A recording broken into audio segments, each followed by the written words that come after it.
Well, the triumphant moment of crossing the Boston Marathon finish line was stolen from a lot of runners last year when those bombs went off. Many of those runners will be back here to get another chance to cross the finish line again today. Some of them are taking on the challenge for the first time. In order to run the Boston Marathon, you have to qualify by meeting a time requirement in another marathon. But there's one group of Boston runners who were qualified to run for a very different and worthy reason. They were among the first responders who raced against the crowds to those in need, and they bravely and quickly saved lives. This is their story in their own words. I have been with Boston EMS for about 8.5 years now. I fell in love with it. Originally, I was inspired to become an EMT after 9/11 and seeing that tremendous response and wanted to be a part of it. When they're really sick, when they can't help themselves, you help.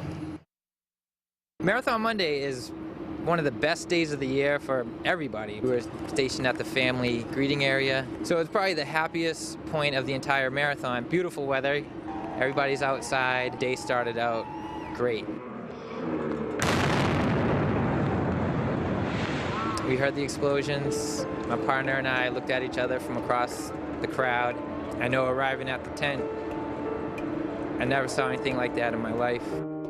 There was just rows of stretchers just waiting to be transported, and everybody had significant extremity injuries. Just looking down, I could see the road just went where I couldn't even see it anymore.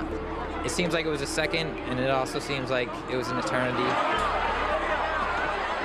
I saw the worst thing in life, but I also saw the best things in life at exactly the same moment. A few of them had said, you know, take him, he's worse than me. I lost my leg and she lost her leg.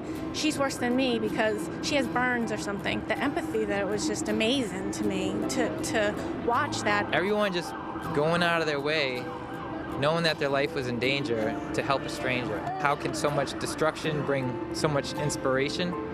But I was there and I feel it. It totally inspired me to run the marathon. I'm a city kid, I was born and raised in the city, and I'm gonna run the Boston Marathon. We have to finish. We're doing it for them. We're doing it for everyone. We're doing it for the city.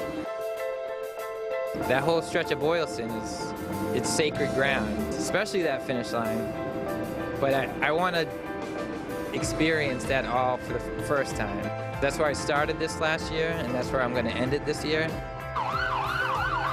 We saved a lot of lives last year as a group. We're very proud of that. Our worst day was also our best day.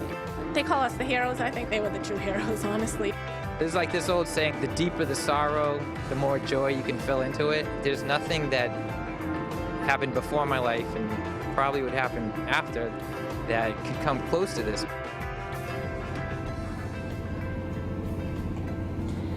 Walter and Sharon and Felicia are among 8 Boston EMS members who were invited to participate in this year's Boston Marathon. Now, some of them were right there at Boylston Street tending to the injuries of some of those victims in last year's marathon. Others, though, were taking care of the rest of the city of Boston who still needed life-saving care that day.